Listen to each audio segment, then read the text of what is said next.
$1,000 coat. Junior, are you in here? Junior! Oh, my God. It's the devil. Buddy, you okay? Yeah. Just a little smoky. Oh, look, here's the problem.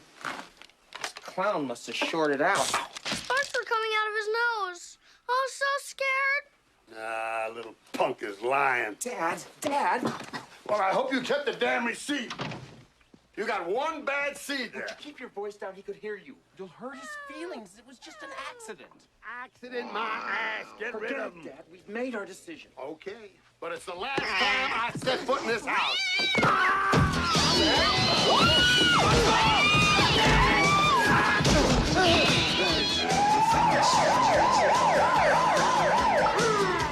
Come on, boys. Kid, get rid of that kid. Get rid of him. Easy. Get rid of that kid. All right, it's time for another edition of You Make the Call. IBM presents You Make the Call. It's 3rd and 1, and the Vikings have a chance to put the game away. They just need a good play call from Kevin O'Connell. What do? You make the call. A, they do a quarterback sneak and get the first down. B, they do a quarterback sneak, get stopped a half yard short. Then on 4th down, do another quarterback sneak and get the first down. C, do an end around to Jalen Naylor that loses 7 yards. D, throw a pass short of the sticks and punt. Or E, do play action, drop back, nobody blocks the defensive end, get sacked, punt. Obviously the answer is E. Why would you try to sneak it or do anything that might make sense, especially given that your quarterback has shown a complete inability to make any plays to the game up till that point. We can criticize Darnold maybe for not making a quick decision, not getting the ball out, whatever, not anticipating the rush, but that kind of sums up the Vikings in general. Darnold can't make a play, but also on the key play, nobody blocks their defensive end. It's just a sloppy team, and thankfully they're playing like the worst team with the worst quarterback in the world. Now, my wife is disgusted too. She's disgusted by the celebration by Cam Bynum after that final interception. Kind of like the old worm, just times 10. Oh my goodness, what is he doing? You didn't win yet. Get back on the field. In that game, we saw maybe the 2 worst quarterback performances of the year. Not counting this one. Got to get a first down to have a shot. He's got to get out of bounds. McLeod. He's not going to get it. And the Saints will snap the skin. And with Darnold, it kind of brings to mind Josh Dobbs last year, where Josh Dobbs, they were winning. He was making some plays. He would make some mistakes, but he's making enough plays that they're winning. And everything just fell apart. I think there was a game against the Raiders. It was like 3-0. And I think they played the Bears, and it was just a disaster. That's kind of where we are with Darnold, where it's just fallen apart. Believe it or not, he played even worse than his stats would indicate. He had 3 interceptions. That first interception, there's just no excuse for that ball being thrown. Jefferson was engaged right when he left the line of scrimmage. He was never going to be open. No point should that ball have been thrown. Just a terrible decision. Locked in on Jefferson. Can't find another read. Second interception, he has Aaron Jones for a walk-in touchdown if he just dumps it off over the middle. Never looks at him. Instead throws it in the end zone and gets picked. And then third interception, I don't know what he was doing. I don't know what happened. It's just bad. It's just bad. Bad decisions. But the team also just is unable to make plays. A lot of key plays, the offensive line just doesn't block anybody. They just get blown back. Look at that 3rd and 1 play. Just, they don't block the defensive end. Now, Darnold probably wouldn't have found anybody open anyway, but, it's more than one guy screwing up there. I have to wonder if this is how Kevin O'Connell teams are, sloppy, unable to make important plays to put teams away. Everything stays close. They can't get into the end zone consistently. They get into the red zone and they stall. And that happens. It's not just Darnold throwing interceptions. It's unable to move the ball once they get into the red zone. They're just sloppy. A lot of penalties, pre-snap penalties. They're 7-2. Why am I not happy? Yeah, I don't know. I am happy, actually. I feel pretty good. They're 7-2. They could play that bad and they're 7-2. Hey, that's not too bad. It's just, I feel kind of depressed otherwise. You just don't have a lot of confidence in Darnold, obviously. Just his inability to make quick reads, inability to not lock in on one receiver. But do I want Nick Mullins in there? No. Do you want them to bench Darnold? No, I don't. You got to ride with him, but you got to find a way to coach him out of some of these mistakes. And how do you do that? Well, I don't know. I'm not a coach. I have no idea. But I don't know. Do something.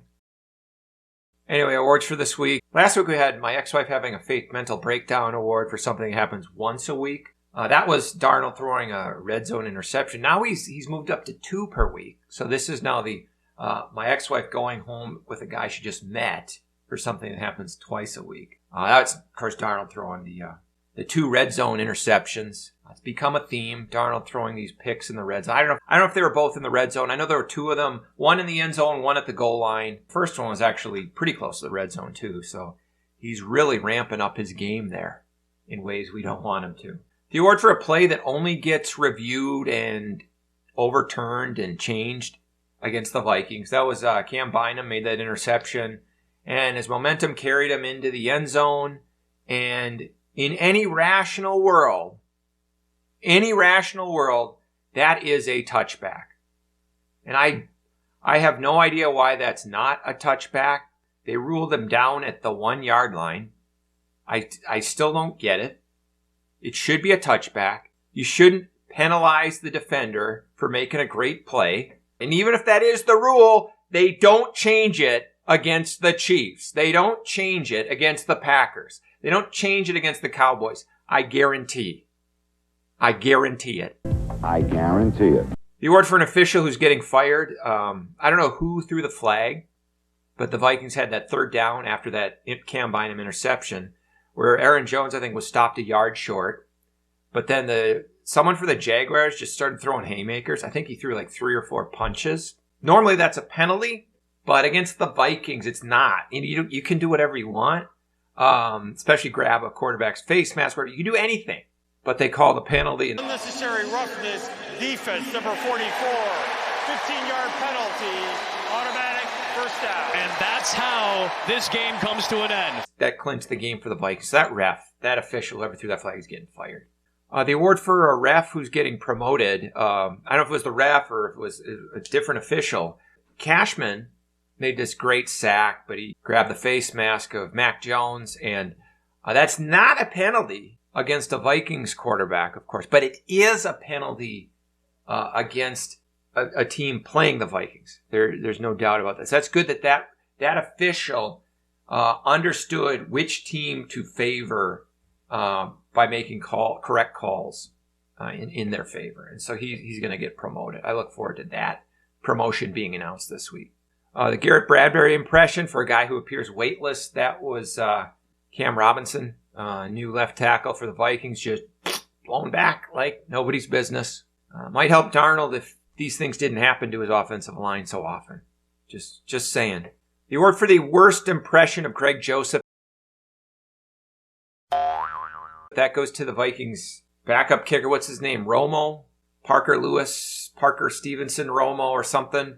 His, I think, 3rd field goal attempt of the game. It looked so much like he was going to hit that right upright, and it squeaked into to the left of that right upright. And it's just like, you know what he's doing? He's trying to hit that upright. He is aimed dead center at the center of that upright because he wants to be Greg Joseph, and he screwed it up. He kicked it too far to the left, and he got the 3 points. Shame on him. I mean, he's hired as a kicker. He should be able to kick. Patrick Peterson award for piss poor effort. Patrick Peterson! I think I could outrun this guy. That goes to the Cowboys defense for this play against Saquon Barkley where he caught this pass on the left side. And you look at this and you're like, well, he's going to get a few yards, and then he ends up getting down to the 1. So I don't know what Jerry Jones thought about that, but I'm sure he was down on the sideline clapping at the end of the game as they were getting their butts kicked. Anyway, it was a pretty good week for me, actually. I saw Night Ranger at the Rochester Mayo Civic Center, Rochester, Minnesota. I was pleasantly surprised. They played Sister Christian. You Can Still Rock in America, and What's that other one? Don't Tell Me You Love Me. That's my wife's motto. She doesn't know that song, but that's what she tells me all the time. So. I also discovered a new YouTube channel that I've been kind of binging. It's called Beard Meets Food. It's about this guy from England with a big beard who just goes to different places and restaurants and does these eating challenges. And he's really good at it. And he's pretty entertaining. So, I don't know, maybe check that out instead of reliving this Vikings game. We got to ride with Darnold. And I don't know who we play next, but maybe I'll look that up, who the Vikings play next. Oh, the Titans at Tennessee. 2-7. So it's basically like playing the Jaguars. Again. So I would say 50-50 chance they win, given how they played today. 50-50 chance. So it'll be 8-2 or 7-3. Let's go.